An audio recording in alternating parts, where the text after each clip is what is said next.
Everything starts in the city of Urbanstein, where there was this old guy who thought he was the greatest thing ever. Everyone around there knew him as that proud old man. He was a human who only knew one-star magic, but he went around telling people he was the Archmage, and if you doubted him, he'd start beating people up. The one telling all this is our boy. White hair, really red eyes, the kid's got style, and it was from that old man that the kid learned magic. Not for any deep reason, though. The old guy was full of himself, and wanted to play the role of some amazing teacher, and the kid just wanted to learn the basics of magic. Time passed, springs and summers, and the kid's sitting there with mana swirling around him. The old man's thinking, wait, is this kid actually starting to understand the flow of mana? Then the kid opens his eyes, magic comes out of his hand, and he conjures an arrow that sticks into a tree. From far away, the old man's just standing there breaking out in a cold sweat, totally stunned. And just like that, 1 year after he started learning from the old man, he became a one-star mage. Night falls, and the old man goes, listen kid, you need to know that in the capital, compared to Urbanstein, there are people way more talented than you. There are kids your age who are already 3-star.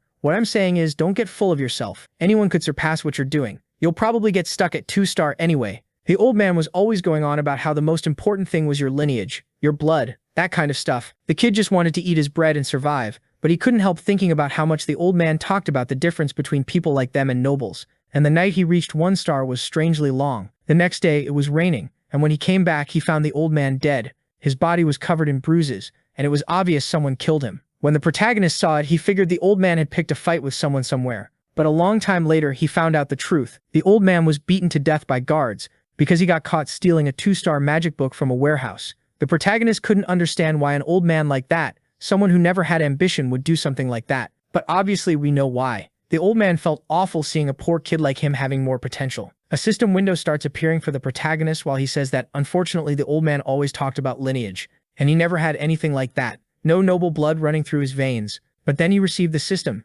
saying he had obtained the awakening of the basics of magic. He had to choose a magic specialization and it couldn't be changed. And that's when the protagonist reveals that maybe he doesn't need noble blood because he isn't from this world. After that, 4 years pass and we meet Katia Flameheart. That's what I like. Bring in a woman already. She's the former lady of a house that used to be a big deal, but these days the Flamehearts are broke. Since she was nobility, she was born as a 3-star mage, and now she had a lot of mercenaries looking for her. And since she also needed money, she started doing mercenary work too. And in the city, she met our boy and kind of hired him as well. And that's how he learned a lot from this 3-star teacher, a little older than that nasty little kid. In a house somewhere, she's telling him, since you were born with talent for magic, it's normal to dream big, but too much greed will only ruin your goals. Our boy, kind of awkward, just goes, all right, got it. Then she tells him to close his eyes and feel the mana, to calmly start noticing how it's generated. Just seeing him manifest that little blue aura, she says he really does have interesting potential. She saw good potential. Since he didn't just have practical experience, his control was stable too. He opens his eyes and gives her this intense look and all that, and she looks impressed and starts yelling. The guys in the bar even get startled, trying to figure out who's making a woman scream in a room. While the protagonist is staring at his own hand, confused, the master grabs his wrist and pulls him, telling Derek to follow her without saying a word. The people outside are all freaked out because of the yelling as they pass by. She takes the kid into an alley at night, but she tells him to listen carefully, and she warns him that he already knows how proud nobles are, and how many privileges they have. Magic to them is the greatest blessing of all, and he should start worrying about that. It's extremely rare for someone who isn't a noble to reach 3-star, and when it happens, it's someone who dedicated their whole life to it. So now it makes sense. The magic he used that scared everyone is called auditory hallucination. It made everyone hear something bizarre happening, and it was a 2-star spell, which should have been impossible for a 14-year-old kid, especially a commoner. The protagonist says that even with the risks, Katia kept traveling with him, and sometimes she'd talk about what high society was like back when she lived as a noble. A year passed and the older woman left the protagonist. She abandoned the kid. Looks like some Count Elvester invited her to be a private tutor, a powerful family in the capital that couldn't be ignored. Not even Katia, who liked her easy single life with the kid, could refuse, because becoming a tutor for a strong noble house like that was a huge opportunity. When she left, she gave our boy a 2-star magic book as a gift, and then another year passed, and he's heading out. He must have learned everything. He mastered it. The little menace. He says that at 16 he was already a big-shot mage and he had no intention of stopping. But right now we're at the Veldern's Tavern. The kid's in a tavern at 16. Most people would be thinking about ordering a cold beer, but he's actually there to take a job. The guy tells him the request came from the Duke of Duplain. He should know what that means. Derek, though, is curious why someone like that would be interested in people from this place.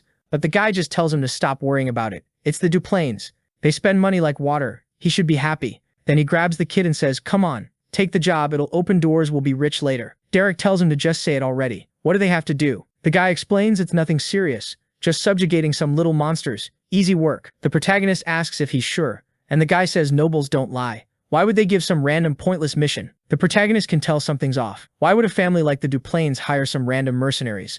He's not stupid, so he says there's no way he's doing it. Give it to someone else. The guy asks him to wait, but Derek says to call whoever they want. He doesn't want that weird job. The boss explains he wanted to go himself, but they said they needed a mage, and he should know there are barely any mages in the mercenary group. He called the kid because he's the only one he can count on. But that just makes Derek think it's even stranger. Why would they need a mage to hunt a few monsters? Either way, it only makes him want to stay out of it. Then suddenly he catches something tossed through the air, and the guy says the Duke sent a gold coin as an advance. This isn't even the full reward. The protagonist looks at it, and then the scene switches to a butler and a little girl behind him wearing a cloak. Those are the clients, and the boss tells him to say hello. The butler wants to know why they're sending a child. He had high expectations, but apparently that was stupid. The boss says, well, wait, hold on. This kid has potential. He's the toughest one I know. But the butler says, no way, I'm putting my mission in the hands of a child. Then the woman leans in and whispers something, looks at the girl beside her, and then asks, your name is Derek, right? Then come on, let's talk. Now we're arriving in the Duchy of Duplain. A goblito takes an arrow to the chest. The protagonist looks up and cuts another one's head off. Another one comes at him from behind, but with one step to the side and a cold stare, another arrow to the back of the neck. Then he shocks one just to roast it for no reason. After that, he turns to the officer and says he's finished. The people who hired them are all standing there watching. Nothing suspicious at all. I see, boy. Interesting how you captured so many. And the little girl is just smiling. Here comes trouble in the protagonist's life. We're back at the tavern. A blonde woman is furious, mad that Derek became a noble's lapdog. The boss tells Polinia to calm down because they're full of customers, but she says it's stupid for a peasant to try to get involved with any kind of noble. The boss says, for you to be acting like this, you must not know how much he got paid. She says she doesn't want to know. No amount of money is worth humiliating yourself. Then he opens his hand and she goes, what? They paid us silver? He says no. She freezes, suddenly excited, asking if it was a gold coin.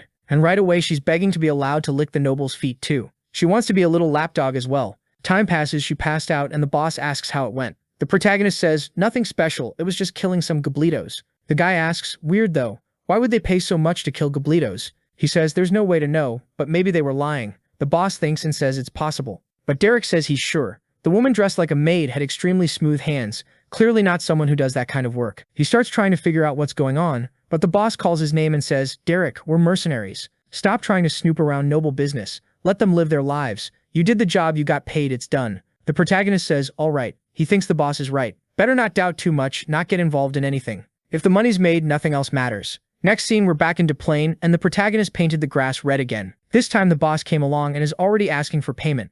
2 gold coins in hand. He says the kid turned into a machine and it's making money for everyone. Then the butler says, boy Derek, you're very skilled. How about a new kind of job? The protagonist doesn't really get it, and the old man continues, well, this job pays 15 gold coins. Before Derek even knows what it is, he already wants to know, yes or no. The protagonist doesn't even hesitate. Yes, let's go. Now they're in the carriage. Look at that huge castle. They arrive at the Duplain mansion. The boss comes along saying, this place is for rich people. It's insane. The butler says, before we go in, let me introduce myself. The boss says it's fine. Why bother? They've seen each other so many times. But the old man ignores him and introduces himself anyway. His name is Delan and he's the administrator of the mansion. He apologizes for hiding his identity until now, but his job kind of requires it. The boss gets awkward, realizing the man is more important than he thought. Then the woman in the background introduces herself as Katerina. She's the head maid, the one in charge of all the others. While the boss is apologizing, embarrassed, the protagonist notices something really suspicious. This wasn't just some random person. He wasn't only in charge of the place.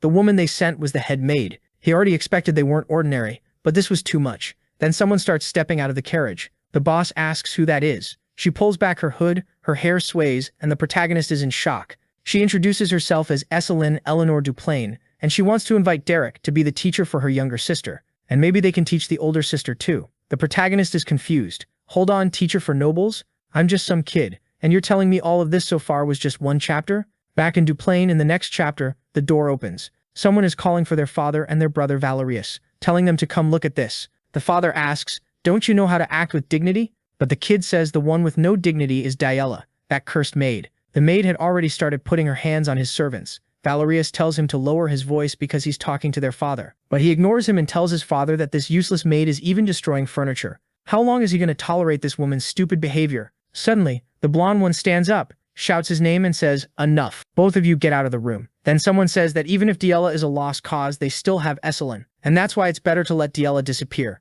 The father says it's not his decision. Trying to make sense of it, apparently this maid belongs to Diella, and Reg is there causing trouble, saying she's gonna bring ruin to the family, until the father suddenly puts his hand on his head and slams his face down onto the table. Dude, just letting you know, he already made the kid understand that he doesn't get to decide anything. Damn, Reg just won't quit. He says he doesn't care at all. Sooner or later, their father's gonna have to choose. A little while later, our boy shows up, and he's not alone. This Aislinn girl asks if he's ever heard of her sister Diella. He says he only knows she's part of the Duplain family. That's it. And she's like, yeah, she's a girl they've kept hidden from the world. The door opens, and Reg walks in with Valerius. He says hi to Aislinn and asks how life in Albestein's been. She says everything's fine and thanks her brother for worrying. Then he says they'll talk later because Reg's hurt. Derek, though, gives this look, noticing the blonde walking by. He also glances to the side and sees a maid crying. So now the scene's in the living room, with the father saying it's good to see Aislinn doing well. She thanks him for all the support and says the boy standing next to her is the person who's going to take care of Diella. The father looks him over, not looking too thrilled.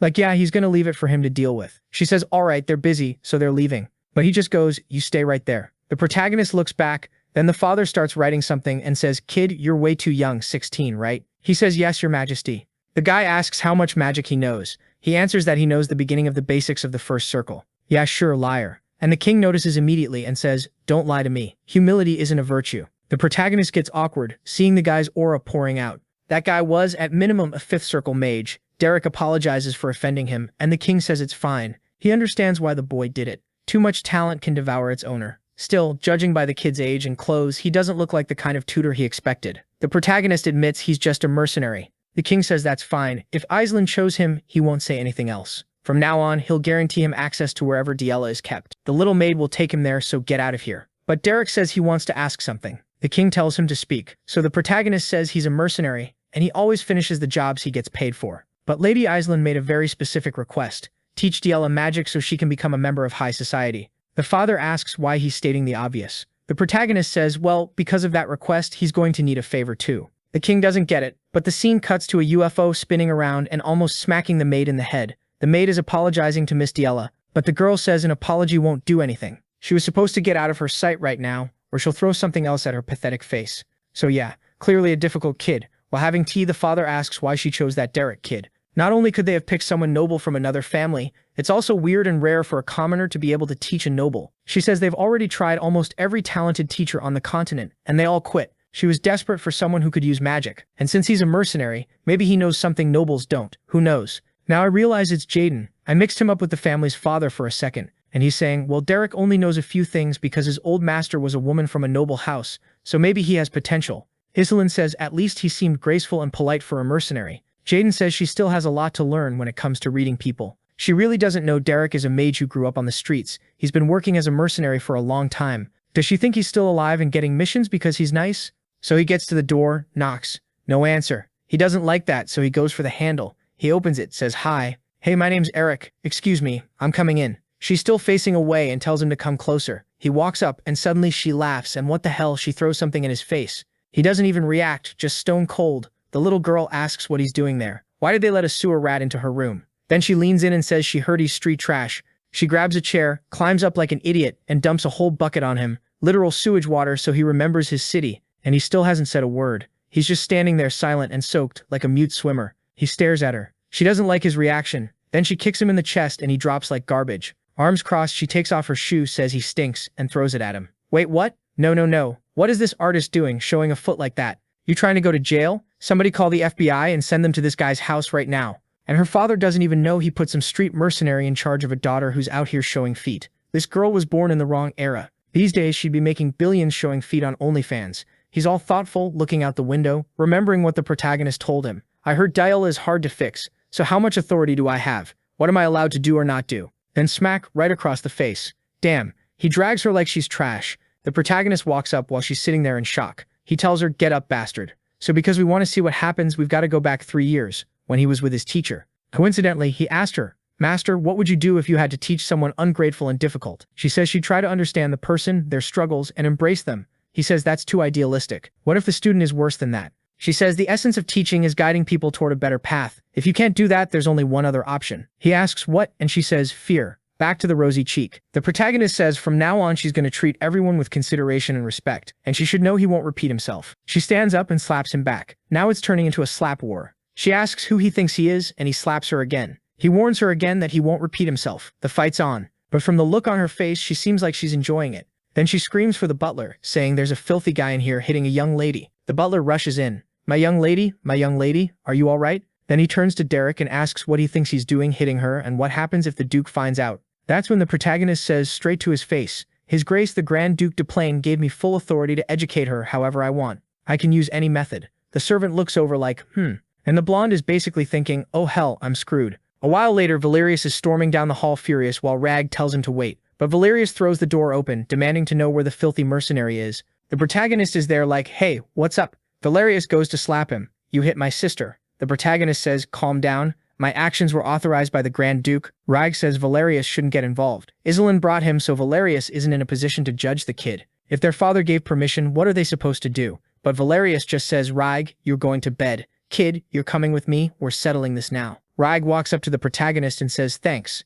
That little demon needed a beating. She's messed up. Now my sister's probably gonna hit you a bit, but it won't hurt that much. Don't worry. The protagonist nods and walks off. Rag stays behind thinking why this kid is getting involved in a lost cause. Or is it? Cut to a big doll and Valerius opening a room. He explains this used to be Dala's room in the main residence before she got moved to that other place. The protagonist sees a painting. Valerius says that's what she liked to do. He thought she was way more adorable when she was working on her paintings, but she never finished any of them. She always left blank spaces. Then out of nowhere he says, sorry I acted so emotional earlier. So he brought him into a dark room just to apologize. Yeah, Blondie, back off. The protagonist says he doesn't care, but why bring him here? Valerius explains Diella wasn't always a girl who deserved to be hit, but at some point she became obsessed with having noble blood. That's why she was kicked out and confined to that village. He can't even understand what made her like that. While Valerius is talking about how she can't even master a 1-star spell, the protagonist starts picking up the books. Then Valerius puts a hand on his shoulder, begging him to save her. The protagonist says, hold up, looks like she hasn't given up on magic, considering all the notes she left in these books. He figures it's all stuff from school. Valerius says that's what you'd expect from a noble. The protagonist looks to the side, sees another unfinished painting, closes the book and says fine, he'll try. Later that night, the girl is asleep when a bucket of water suddenly hits her and she jolts awake. The protagonist asks how she can sleep at a time like this. She wakes up furious, asking if he's insane. He just tells her to follow him. They've got somewhere to go. He drags her along and she asks if he's lost his mind, touching her like that. He hauls her past the maids who can't do anything now. He takes her out into a field into the brush and throws her on the ground with no mercy. She says it doesn't matter what he thinks he's going to do. Nothing will work. He says since she refuses to listen, he'll tell her an interesting fact. He has no intention of teaching her magic. He just likes hitting nobles. She's like, what? Seriously? Nobody told me that. He says it's obvious. He suffered his whole life at the hands of nobles. That's why he decided to become a tutor, so he could use it as an excuse to beat noble daughters. Nothing is more fun than that. And he's about to draw his sword, saying he can't wait to hear her screams. She says he's crazy if he thinks he'll get away with this. He says he's completely sure he'll get away with it because she was about to be thrown away anyway, and in the worst case he pays with his life, but by then she'll be dead and won't know, right? Either way, technically his life isn't worth as much as a noble's, so he still comes out ahead. It's like some fifth-dimensional chess, because he knows she truly believes nobles are superior, and she stands up thinking to herself she's going to die. If that bastard catches her, she's dead, so she runs. She's getting all scratched up, saying she has to find a place in the forest to hide. Then she'll run back to the mansion, ask for help, and he'll be the one who dies in the end. But then a fireball appears. The protagonist is casting. She looks back confused. That was a 2-star spell. How is trash like him doing that? He smiles and without hesitation launches it at her. The fireball barely misses and explodes next to her. She's frozen in shock. He says it's a shame he missed the first one. Next chapter, she's still running. She trips like an idiot, falls like a fool. A blue arrow shoots at her, and she dodges at the last second. She realizes again she only survived by a hair. Meanwhile, the protagonist says she actually moves pretty well. It's hard to believe she never leaves her room. She keeps sprinting while he just watches. She's desperate, wondering how long she's going to have to keep dodging. At this pace, she'll run out of energy and get caught. Then she looks back and sees him with his hand on the ground making this blue thing. Actually, he's trying to locate something. But it's hard because she grew up in these woods, and it's the same forest from the drawing. He says he could tell from the drawing that she felt the forest mana. To him, that was proof of but. Before he can finish, she comes at him with a rock. He pulls his sword and slices it in half. He stares at her and says he's impressed. Realizing she couldn't escape, she decided to counterattack. That was the best decision she could have made. Too bad she doesn't have the strength left to do anything else now. So what are her last words? She lets out a little laugh and asks why he thinks she's going to say anything. If that filthy guy wants to kill her, then kill her. She's not going to cave at the last second. Then he asks why she's so obsessed with being a noble, and she shoots back without that bloodline, what's left of her. She used to be tough as nails, and now she's going to get all dramatic, all teary, like, I don't have magic. The protagonist should have already pulled that sword and chopped her head off, just to change the pace of the story. But no, there she is, slumped on the ground, wanting to know what's left of her, if she isn't her bloodline. She's spiraling. He just watches, and his aura kicks in. Is today the day? He raises the sword and says, that's it. He's heard her last words. Goodbye. The slash comes. She's frozen in shock, but something blocks his magic. Actually, no. Did he cast some ice magic under her? Wait, I'm confused. She made an ice barrier and he's congratulating her. And now he's going to act all polite. Oh, congratulations, my lady. I apologize for my ignorance, but let's say this was the method I found to awaken your magic. She's obviously furious, and then she suddenly starts crying there among the crystals, the moon up in the sky. A while later, he says it's confirmed. She belongs to the wild style. She doesn't really get it, so he explains that most nobles learn through the school of discipline. And even though both learning styles are still magic, the path to mastering one versus the other is completely different. Since she's wild style, she was pushing herself way too hard on theory, and that's why she failed. It wasn't just about using the wrong outfit, technically. It was like trying to put on a ring that was never going to fit your finger. She asks how he knew she belonged to that wild school thing. He says he saw that drawing she made. That made it clear to him that she could understand the flow of mana in nature,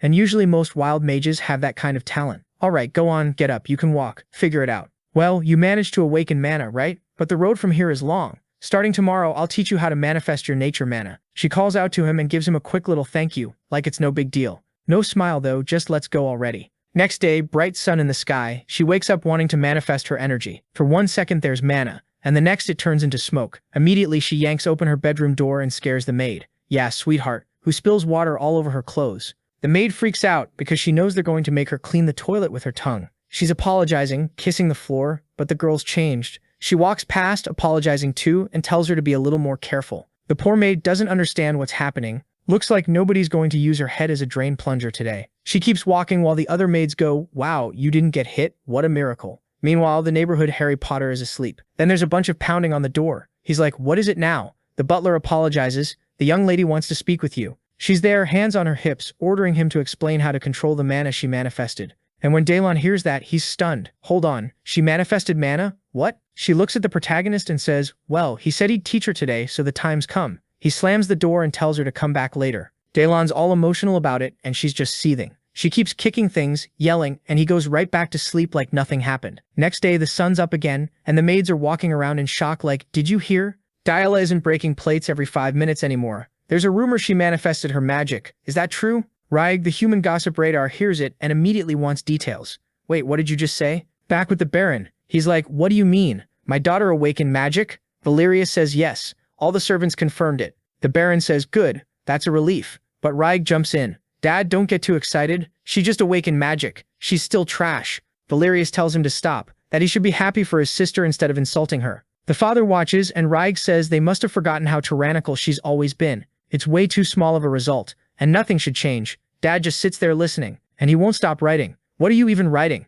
A self-help book? Put the pen down for 1 second. Scene change. Bright sun again. The girl's in bed and the protagonist asks why she looks so down. She says she's not down, she's furious. He says acting cute like that won't help. She says she's not acting cute, she's furious. He tells her to stop pouting, because learning magic has steps you have to follow. She lunges like, I'm not mad. Then she sees his stare and immediately backs off, muttering sorry. He sits down and says trying to use her magic non-stop is only going to exhaust her. He knows from personal experience, rest is just as important as studying. And now that she's rested, it's time to learn. She's still mad like, fine, let's do this teacher thing. He asks if she wants the other method. She remembers last night and obviously says no. Better to learn the normal way. He explains that first she has to learn to manifest magic. Only when she can control manifestation will she be able to master the first star. But for wild style, you kinda have to learn the hard way. It's the kind of teaching you understand through freedom, not discipline. That's why it fits her. She asks what he means. He says her personality is a pain, and that's exactly what makes her affinity so high. She turns bright red and asks if he's saying she has talent. He says, well, since she raised an ice wall during manifestation, she probably has potential. She immediately asks if that means she's some once-in-a-lifetime genius. He says having some talent and being a genius are two completely different things. While they're talking, Raig is outside, watching with pure hatred. Next day, early morning, she says she's manifesting but still can't control it. Later, she shows she's feeling a weird cold in her hand. The boy just wants to read. Also, what are you even reading? That book never ends. It's 15 pages and somehow takes 70 hours. At sunset, when he finally gets 1 second of peace, she shows up saying she already told him to stay near the house. If he goes far, how is she supposed to ask questions? He says that's exactly why he's far away, so she won't come ask questions. But she says he needs to know she finally managed to charge her mana, and he has to take a look. The scene switches to Valerius. The door opens and the protagonist asks, looking for me? Valerius sits down and asks how Dayella's been these days. The bored one says she's progressing pretty well. Soon she'll master one-star magic. Then the blonde says his mother is about to return. Now that I think about it, this family didn't have a mom around, did it? Valerius warns that she's, let's just say, extremely hard to please. People in the mansion might accept him, but she won't like him being poor at all. Derek thanks him and asks if there's another reason he called him. The blonde goes quiet, stands up and says he's next in line to inherit the house. Because of that, he has responsibilities toward every family member and needs to treat everyone sincerely. Then he starts talking like he thinks he's a poet. And considering how arduous this work is for the dignity of the human heart that carries such depth, the thoughts that align, dude, shut up and get to the point. Even the protagonist asks what his point is. Suddenly Valerius turns around and blurts out, Dayella isn't going to play with him anymore. The protagonist doesn't get it, and Valerius is basically crying, saying he liked it when she was little and came to ask him to play and all that. He wants to know if there's a solution. Does Derek know what he can do to win Dayella over again? The protagonist is more curious why he'd be the one to know. Valerius says it's obvious she's been running around yelling his name all the time looking for Derek, and he's even been trying to make these little dolls to make her happy. Ugly doll from hell. He asks if this won't make his sister happy, and the protagonist asks if he's trying to curse the girl. Valerius almost cries. Back at the mansion, the woman arrives saying she heard about the boy. Apparently they'd secured a competent magic tutor. She's being polite, introduces herself as Muriella Daybell Duplain, and if it wouldn't be a problem, she'd like to send a thank you gift to his family. And Derek goes, ma'am, my father doesn't have a house. She's like, what? What do you mean? He says, that's right, I'm broke, ruined, what you'd call a commoner. She nearly has a meltdown hearing that. A week later, Iselin says bringing him there was a great choice. As a sister, she wanted to spend more time with Dayella, but she has things to handle in Albistain, so she leaves the little girl in the boy's care. He kind of accepts, and Jaden says, Derek, she's putting all her hope in you. Give a more enthusiastic answer. They're already in the carriage waving goodbye, saying they can't wait to see how much he'll help Dayella. And off they go. But then Iselin suddenly remembers something she forgot. Oh, she remembered the mother was coming back, and she forgot to warn Derek that this might be a problem. Jaden asks why that would be a problem. Iselin says their mother is kind of an avatar. I don't know what that's supposed to mean, but the woman bursts in, runs over, slams her hands on the father's desk, demanding to know what this story is about, putting a sewer rat in charge of teaching her daughter. Muriella says, you don't understand. We're talking about Dayella. She's an incredibly precious girl. He takes off his glasses like, do you think I like that she has to learn from a commoner too? But every noble instructor quit, so what's the option? She insists she doesn't care. He brought in some filthy guy who used to get himself dirty with mercenaries. He says she has no idea how hard it is to find a competent magic instructor. Besides, Derek was recommended by Iselin. She covers her face and says it doesn't matter. He needs to have at least the minimum qualifications. Why didn't he bring his brother Flan? He was busy before, but it should be different now. He should be available. He asks if she's seriously suggesting the defense commander become a tutor. She must think running a city is a game. But she tells him it's dangerous to let their daughter's reputation in high society get destroyed too. He doesn't realize the teacher is the most important part, and for the most important role, they've got a commoner. Then the door opens, and the shameless blonde girl walks in. Mom, calm down, for the love of God.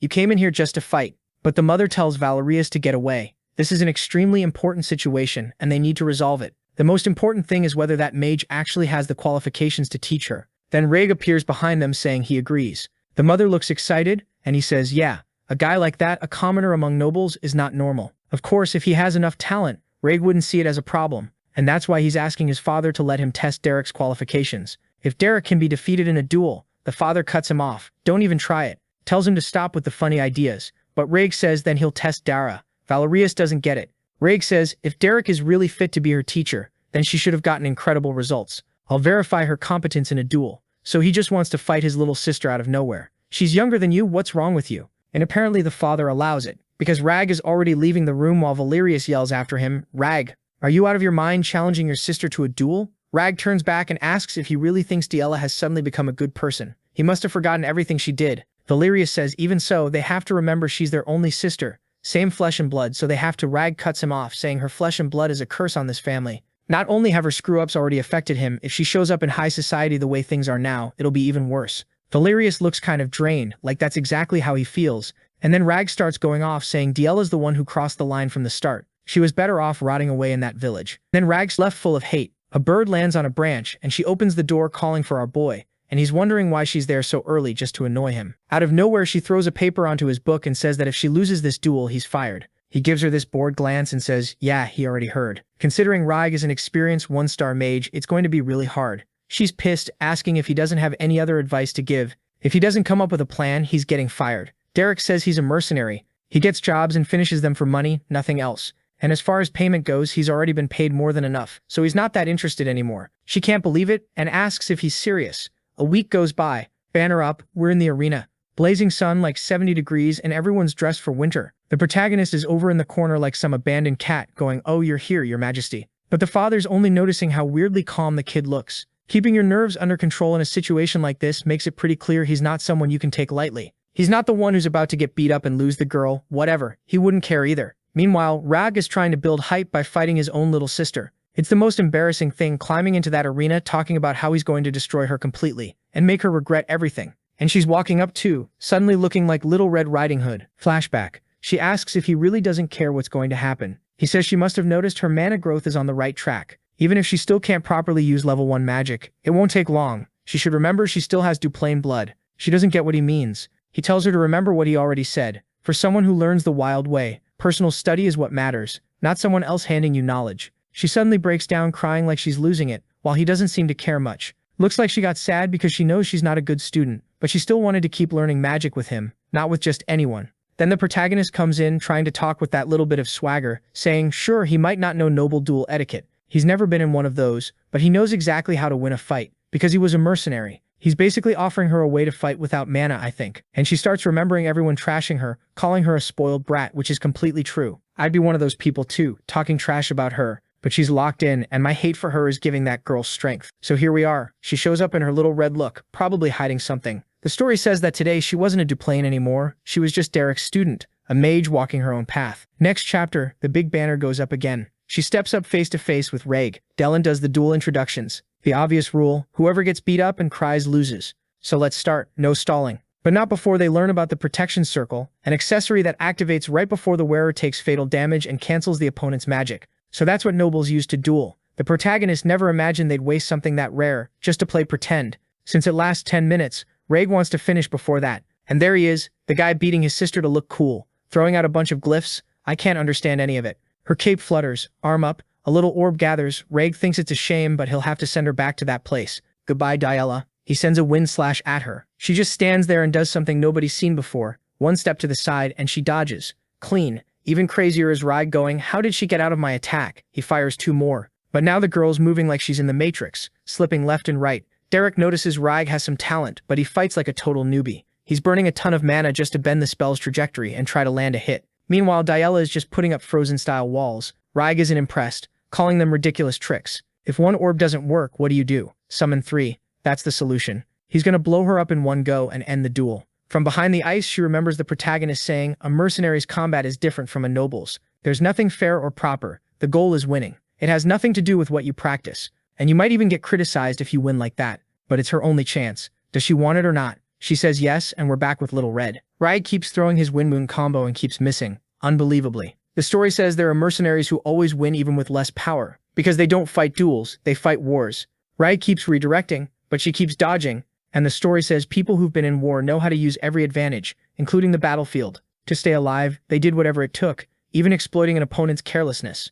Another one of his attacks slams into a pillar. Dayla looks like she's getting a little tired, but Rag is getting angrier and angrier. And then he decides it's the end for her. He sent a spinning one from behind. It hits dead on. Smoke everywhere. The protagonist doesn't react at all while the mother screams, my daughter. You know this is happening because of you, right? She's telling the butler to stop it now. The girl's going to die. But the father tells her to sit down. The fight isn't over. She says it's insane. Dayla just took a full magic hit. He says she has to be fine, because her accessory didn't activate. Meanwhile, he watches the protagonist, and says he didn't even blink. Like, how would you see that when he's facing away from you? Oh, he's at an angle. Okay. He's impressed the protagonist is that calm. Does he have some master plan?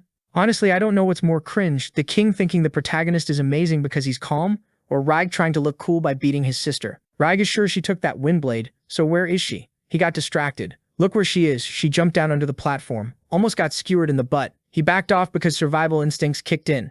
Then he notices, wait, she's attacking me from under the platform. By the rules, if you're off the platform, you lose, but the butler says no, she's still in the arena. As long as she doesn't leave the boundary underneath, it still counts.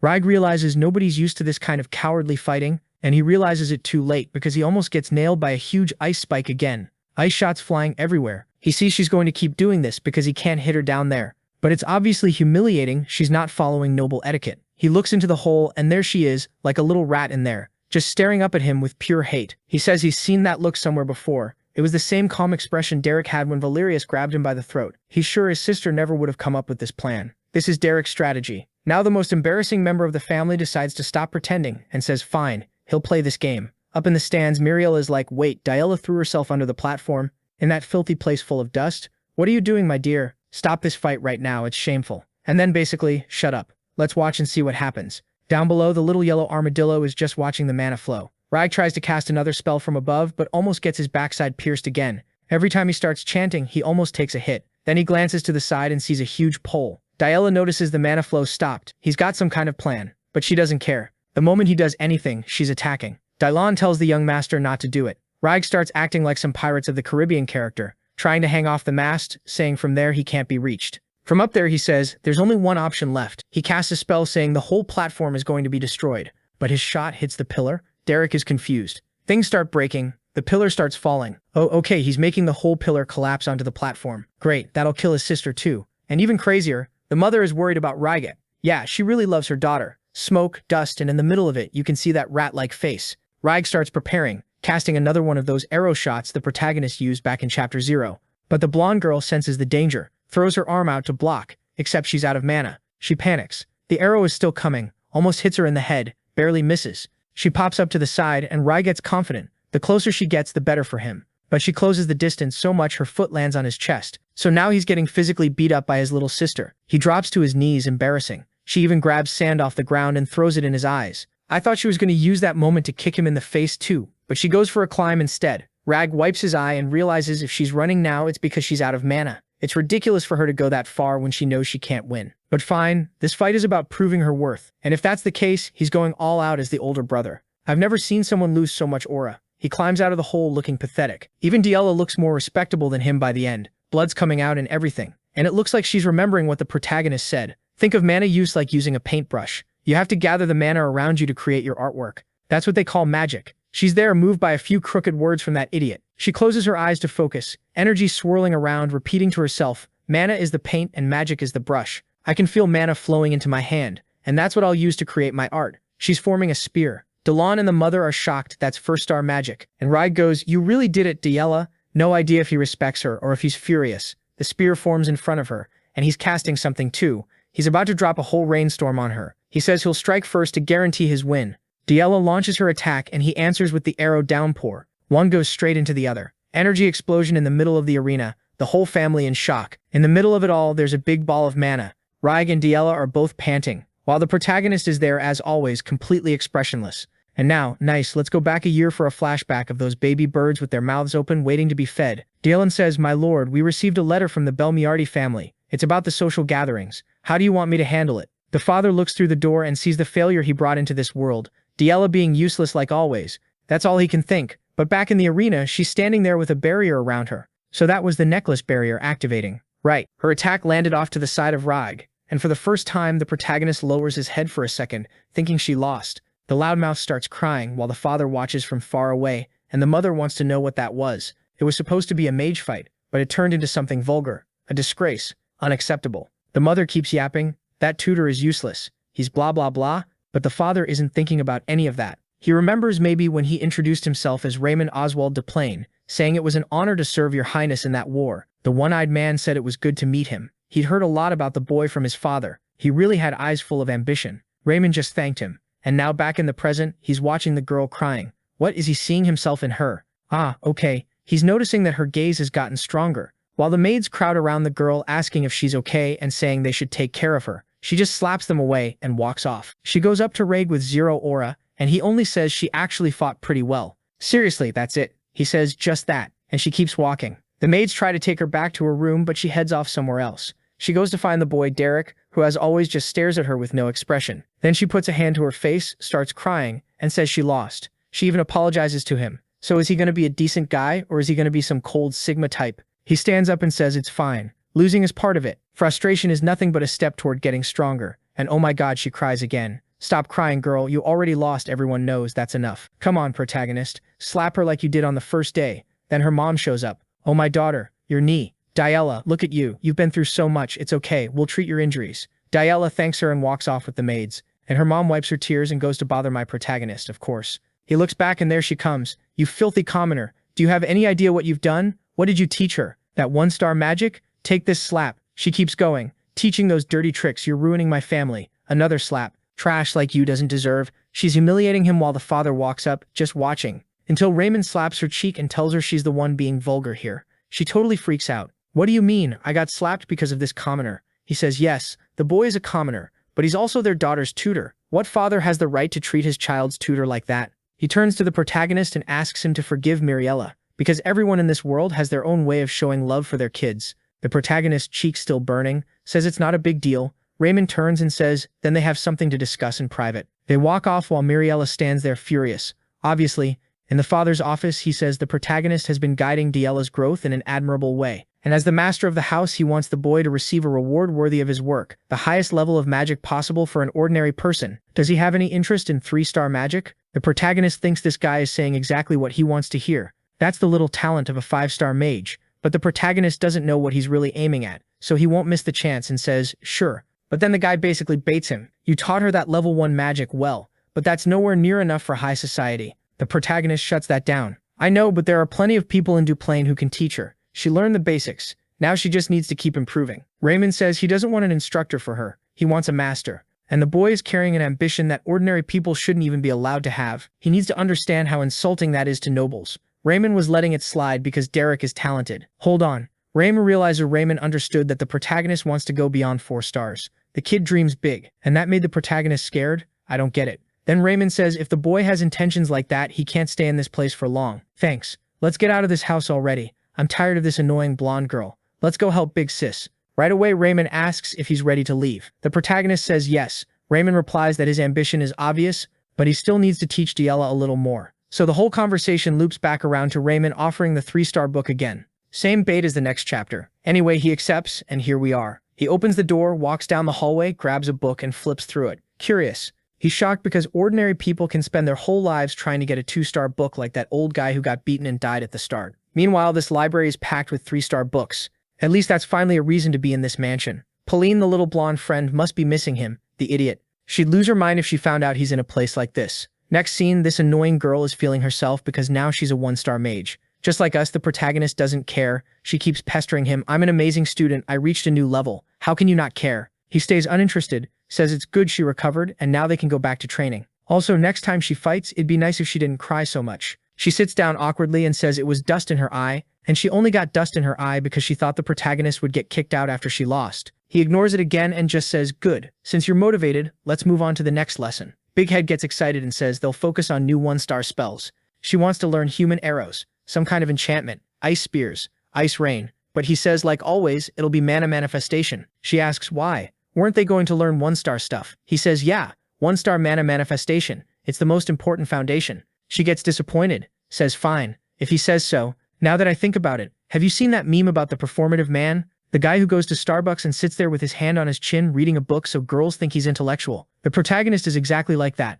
And it's funny, before she used to throw water on him and insult him, but now she's all obedient. Still, she's kind of upbeat, saying it's fine if he says it's the next step she'll practice. And she does. Night falls and she's exhausted. He comments that he heard she's going to be really busy. Sergei says she'll have noble lessons now too. Etiquette stuff. He says she should be excited. Now that she reached 1 star, she'll finally get the real education nobles receive. She starts listing it. Botany, sewing, history, etiquette, foreign languages. Oh my god. Honestly, if I were her, I'd be furious too. Why learn all that? You could learn, I don't know, fireball, ice wall. Way cooler. She basically says that to the protagonist, and he says then she can do that, just learn magic. Since he's hired for a while, she has the advantage of being able to blame everything on him. She thinks it's risky because even if her father acknowledged the boy, her mother will keep causing problems, and sooner or later he'll be kicked out. He says he still can't understand why her mother wants her to be weak. Diella explains her mother is probably afraid she'll become a mercenary. That duel proves she's not following the noble purpose. Nobles are supposed to follow. The protagonist says if that's the case, it's really easy to shut her up.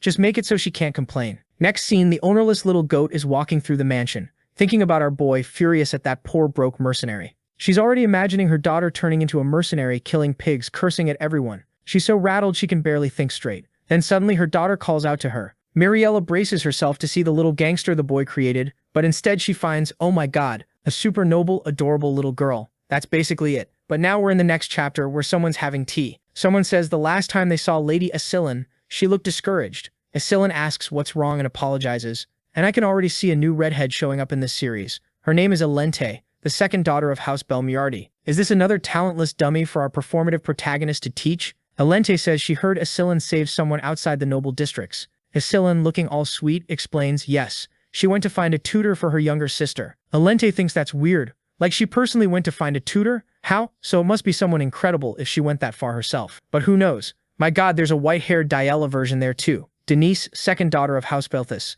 No way a man designed these women. I'm realizing now I think I fell into a trap. I think a woman designed these girls. It's way too noble girl coded. For a second, I'm like, am I reading a romance right now? What is happening? Anyway, let's keep going. I'm already here, only 2 chapters left. Let's see what happens. But if you think about it, the protagonist killed 2 goblins at the start of the series, and that's it. Denise asks how Diella is, and Asilin's like, she's amazing. My little sister has grown so much. She even awakened the first circle, she's so elegant. Denise listens and makes mental notes, because she knew Diella was the daughter they were hiding. Now she's curious, and now she calls up the next little victim, asking, so you found an incredible tutor? Asilin says yes. He doesn't have noble status, but his skill is exceptional. It was totally worth going all the way to that mercenary group in the city of Beldam to recruit him. The 2 of them are basically just filing that away, trying to figure out who this weirdo is, and Elente can tell something is really off. Supposedly Diella made every tutor run away, so much that the last one who taught her cried from emotion about how kind she was. Elente smiles and says she wants to know the name of this magical tutor. Yes,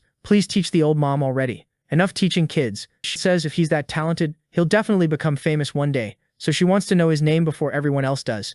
Islin gets all emotional and says the incredible boy's name is Derek. Back with Diella, she's lying to her mom saying the protagonist taught her etiquette. Sure, basically every question her mom asks, Diella answers, I learned it from Derek. I learned it from Derek, while thinking, that damn kid. A while later, her mom is outside like, that cursed girl. How many times is she going to say that name? I don't know what that bastard did, but this isn't right. You can't please this mother. Seriously. A servant says that lately Diella has been super polite, treating everyone kindly. The gardener says she's changed a lot. She's much better. Delon says, yeah, it's really surprising. He never thought he'd see her behave so politely. The mom gets even angrier. She wants to find a way to get the boy out, but everyone keeps praising him. She's sweating cold with rage, while at night our boy is sweating cold with talent in his mana training. I don't know exactly what he's practicing, but he's trying and it's not working. Then Rag shows up. Hey Derek, sorry to interrupt your training. Derek turns around. What is it? Why are you here? Rag sits next to him. I came to talk about Diella. Then he notices the protagonist with a 3-star book and asks, like, wait, are you going to learn that? Our boy says, yeah, the Duke lent it to me to read.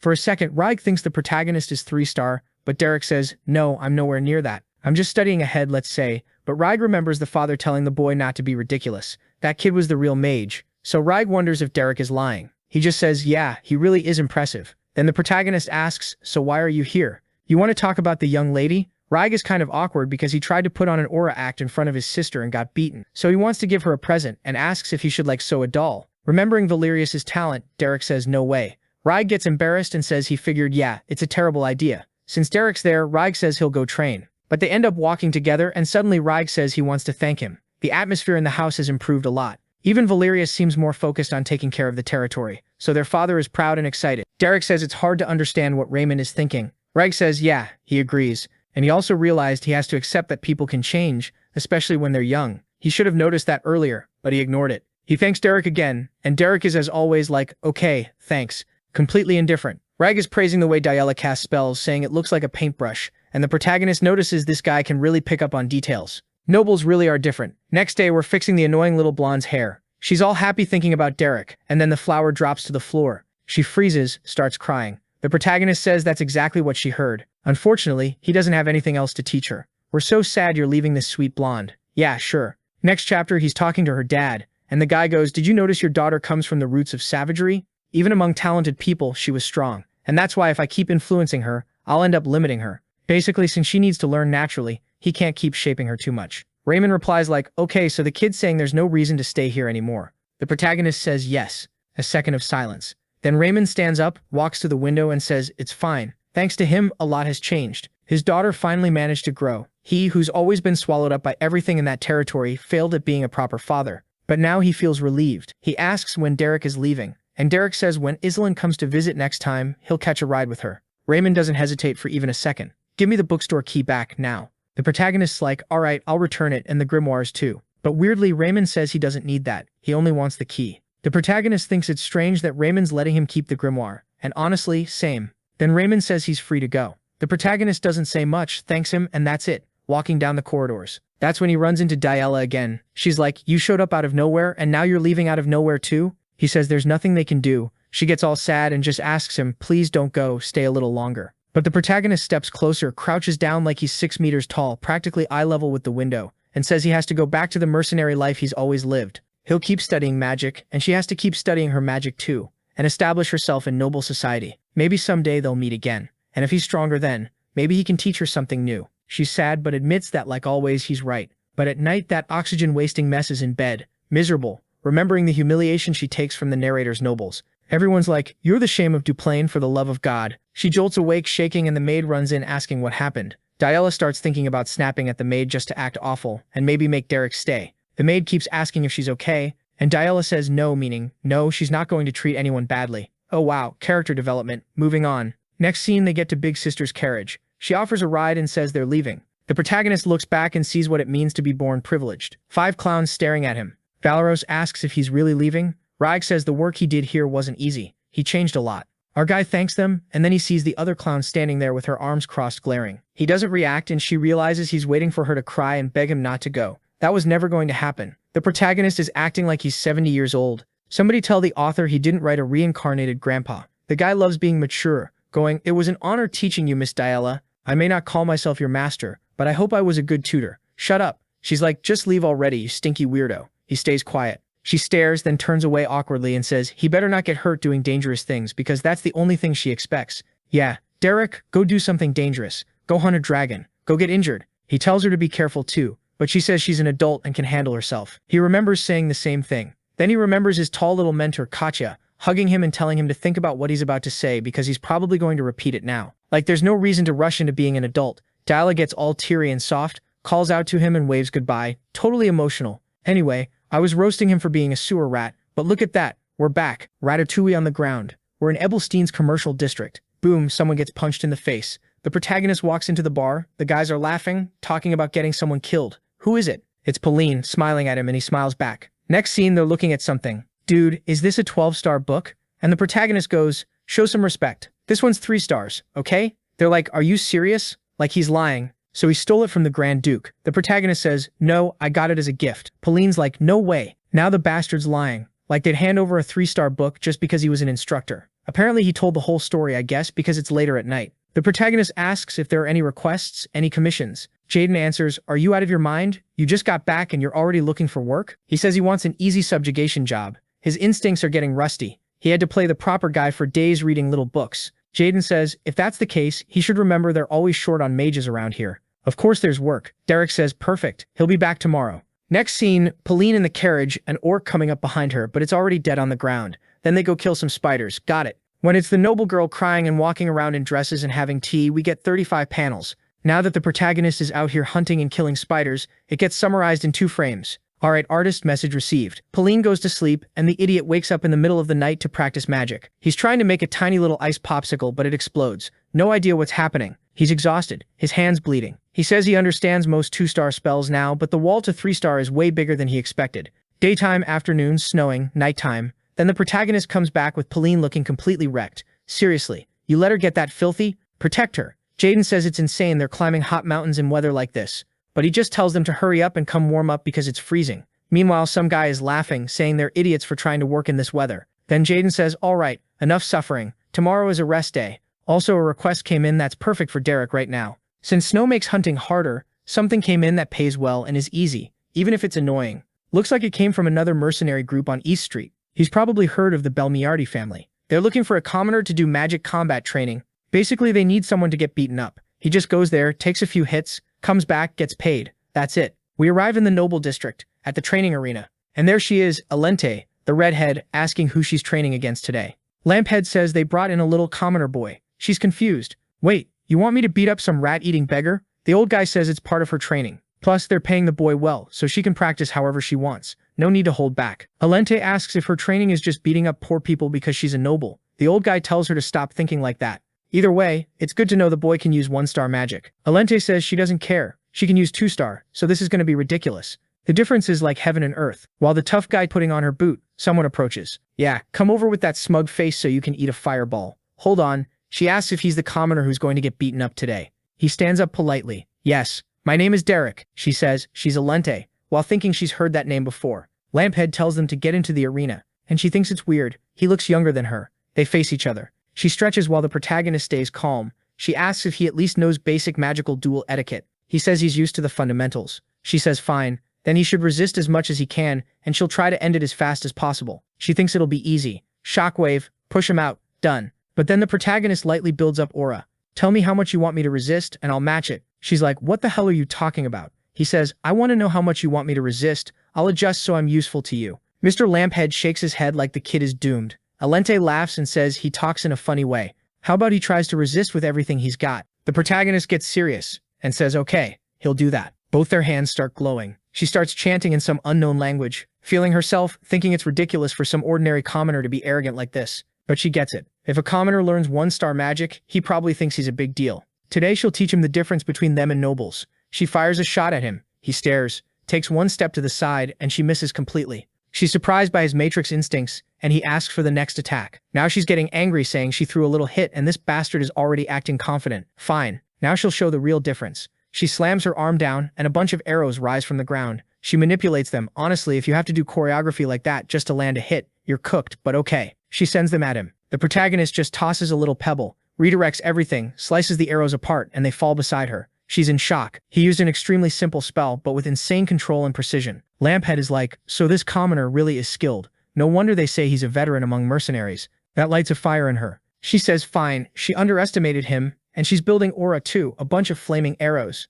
The protagonist realizes she changed strategy. She's not just trying to hit him, she's trying to wreck the whole arena so he can't stay inside it. Honestly, not a bad plan. She throws her hand up and rains a billion arrows down on him. He knows he can't dodge that, so he raises a barrier and tanks it. Explosion, smoke, and there he is, untouched. But then, surprised, she rushed in to stab him with a magic lance. At that range, there's no time for a barrier and no room to dodge. He thinks her talent is insane. But then flash, he hits her with a flashbang right in the face. She's stumbling, can't see anything, black and white chaos. Where is he? Something passes close to her face. She didn't hear anything and doesn't know where it came from. Her vision starts coming back and she sees the protagonist flicking little crystals. She almost gets hit again. Then she realizes, when he used the flashbang, he also cut her hearing for a second. The only reason she didn't take that hit straight to the head is because he held back. He keeps conjuring crystals and throws two at her. She blocks, like no way, but he uses the same trick. When she opens her eyes, he's already coming in low. She smiles. Quick activation is her specialty, so he's walking into a trap. She's watching his hand, waiting for something to form so she can react.